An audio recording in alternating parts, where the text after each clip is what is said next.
Ladies and gentlemen, Apple itself is going to die in 2019.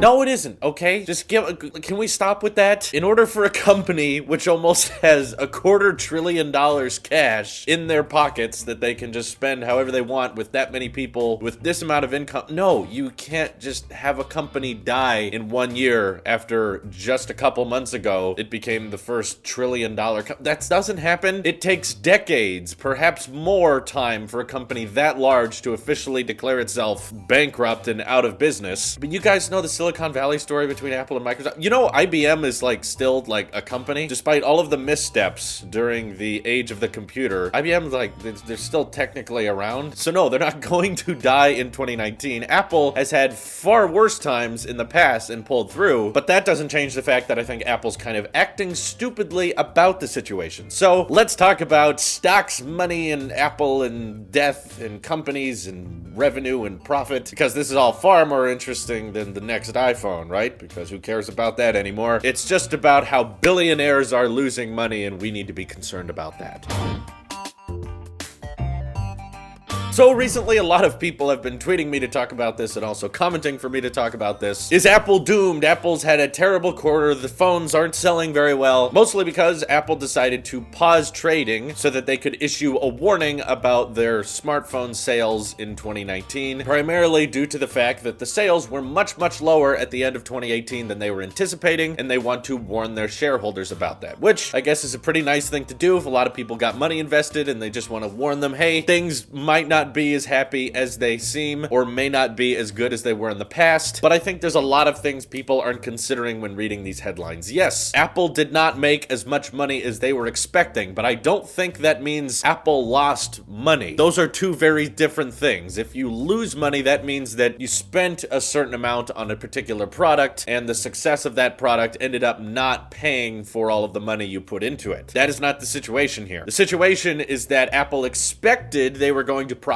a certain amount, and they ended up not profiting that certain amount, which simply means that for their stock price and their shareholders, they may be losing a little bit of money as investors of Apple, but as a whole, that does not mean that the company is necessarily losing money, or that they're going to quit making iPhones, or that they're going to declare themselves bankrupt, okay? As I've mentioned earlier, Apple has a ton of cash, and they have a ton of customers, and they're not all suddenly just going to disappear within a single year. I'm probably not the first one at this point to tell you that Apple realizes that the future of revenue for their company is not going to be in hardware sales alone. It makes absolute sense to me that in the end of 2018, we saw a significant decrease in the amount of smartphone sales because, for one, this was an S year. This was not a major iPhone upgrade. While us techies on YouTube, we see a lot of changes done. We see a lot of upgrades being done and new technologies, OLED, Face ID, better battery, faster performance. We see a lot of upgrades that we're interested in. To the general consumer, it's not that big a difference. And the fact still remains that iPhones have some of the best longevity we've ever seen in smartphones, which simply means the diversity of iPhones right now is so much wider than it used to be. And when I'm referring to diversity, I'm referring to people who are using phones from 5 years ago, from 4 years ago, from 3 years ago, from 2 years ago, and 1 year ago. It's all very scattered right now, and it's primarily because Apple has done such a good job supporting them with new iOS updates and making sure you get new features and making sure the phone lasts for a long time. That's why there's a lot of people out there that can still happily use an iPhone 5S, a 6, a 6S, 7, 8, 10. This isn't a huge problem for people out there because they're not having to go out and upgrade again. They buy their phone, they're happy with it. And if you think within your social circle of friends of people who have iPhones, you'll notice that a lot of them may have phones that are 3, 4, 5 years old, and they're not really that upset, or they're not really that eager to upgrade. Are they going to upgrade eventually? Yes, of course they're going to come around to it. Eventually a phone can't be updated enough, and eventually parts start going down, or you lose it, or you drop it, and it simply becomes easier to buy a new phone than to keep pouring money into your old one. So I think a lot of the time when we see smartphone sales go down, everyone assumes, oh, the sales have lowered. That means that they're going to keep lowering until they eventually hit zero. I don't think that's necessarily what it is. What we're seeing is what a lot of people are calling it the plateau of the smartphone market. We've had this 10 years of golden age, okay? Started with the OG iPhone, and smartphones in general between all different companies have gotten more and more popular, and every single year they sell more, they sell more, they sell more. And then finally, 2017, 2017, 2018 started rolling around, and people are all using phones. Don't think that because smartphone sales are going down, that means that no one cares about smartphones anymore. It just means that they're too good, they last too long, to the point that people don't need to upgrade every year. So what we're seeing is this now downfall of smartphone sales, and that does not mean it's going to be a free-for-all, they're gonna declare May Day and then eventually just hit the ground and burn. It just means we're gonna have to find a new average that we're not used to yet. A lot of people who invested in Apple and a lot of shareholders out there saw Apple in this smartphone game as a continuously growing, more valuable company, as just the sales of iPhones and the amount of money Apple made from those were increasingly getting larger and larger and larger, that a ton of people were looking at Apple stock and Apple shares as simply a way to guarantee that your profits are going to continue to go up. It was this money train. It was this golden river that everyone could just keep grabbing towards because they kept seeing sales of smartphones. They're going up. They're going higher every single year. It's been 7 years and they're still going up. Well, now we reached the 10-year mark, now the 11-year mark. The river isn't as golden as it used to be. Everyone's kind of taken their share. Smartphones are improving. They're getting really, really good, but especially when Apple has years like 2018 where they release iOS 12 and say, you know what? We want to make sure that all of our older phones, like the iPhone 6S, the 6, and the 5S, we want to make sure those all age well, and we want to boost their performance so that when you update to iOS 12, you don't even feel like you need a new iPhone anymore. Yeah, that's going to start affecting sales if previously to the iPhone 5S, and the reason I'm referring to the iPhone 5S a lot is because that's the oldest phone that supports iOS 12. But if you look before that, while people bought a lot of iPhones before the 5S days, they didn't age as incredibly well. They didn't get as many software updates as our phones do now, and they were missing a lot of features that nowadays we would consider mandatory. Like, we consider dual-facing cameras mandatory, and a lot of us consider biometrics mandatory. Fingerprint readers, face unlocking, bigger displays, which meant that when the smartphone market was first exploding, it was still reaching these new demographics to people who'd never bought smartphones before, and now it's kind of reached everyone, so naturally it's going to peter out a bit. And again, that does not mean it dies for Apple. That just means that people on the iPhone upgrade program, as well as people who are big-time Apple fans, are going to keep upgrading, but maybe every 2 to 3 years or maybe every 4 years now, because iPhones, for one, aren't changing very much, and for two, aren't aging that poorly, which means phone sales are going to be fairly average for the next few decades. But as you guys know, Apple is betting big on revenue, and in regards to sales they make from services, that is exceedingly exploding. More and more people are spending money on the App Store and Apple Music and iCloud, and Apple's even working on their own movie streaming site. Not that I think that's going to be very good, but regardless, I think Apple understands that the services revenue is more important. Now, if you've seen what Tim Cook said in his warning to all the shareholders out there, he did mention the primary reason they're having problems with iPhone sales is that China is having a bit of a slump and there's a trade war going on. It's like, oh yeah, no wonder iPhones don't sell well in China. Oh, because most of them are banned there. It's like, yeah, I mean, I'm sure that's part of it, but we also a year ago got our biggest iPhone upgrade ever, switching from the 7 Plus to the 10. That was a huge year, so I think it was inevitable that after that there would be a year that was not so exciting or not that interesting to a lot of customers. And I think what's going on right now on YouTube is that all of us techies are seeing Apple go down in smartphone sales, and they're seeing their revenue not be as high as it used to, and they're saying, see, every problem I've ever had with Apple, this is why it's happening. The only reason smartphone sales are going down is because everyone agrees with my complaints. It's because there's no fast charger in the box. It's because of bent iPads and the MacBooks were overheating, and everything I had a problem with Apple with this year, that's why their revenue's going down. No, you're not their biggest demographic. You're not their target audience. Please don't try to argue that, given the iPhone XR got more Android users to switch than last year. So there's more Apple fans than there were before now because of the decisions Apple made this year. It's just overall, the majority of Apple's fans weren't considering it an upgrade. So if you're worried about Apple dying or you're worried that they're gonna stop existing, don't worry about it. Companies that are this big do not die within a year. It takes decades of poor decisions, and it can sometimes take 5 to 10 years of just losing money month after month after month. And Apple hasn't even gotten close to that yet. They're still profiting and they're still generating an income for their whole company. So don't worry about Apple dying. They'll be fine. Let me know what you guys think of the situation down in the comments below. This is your Apple Sheep here.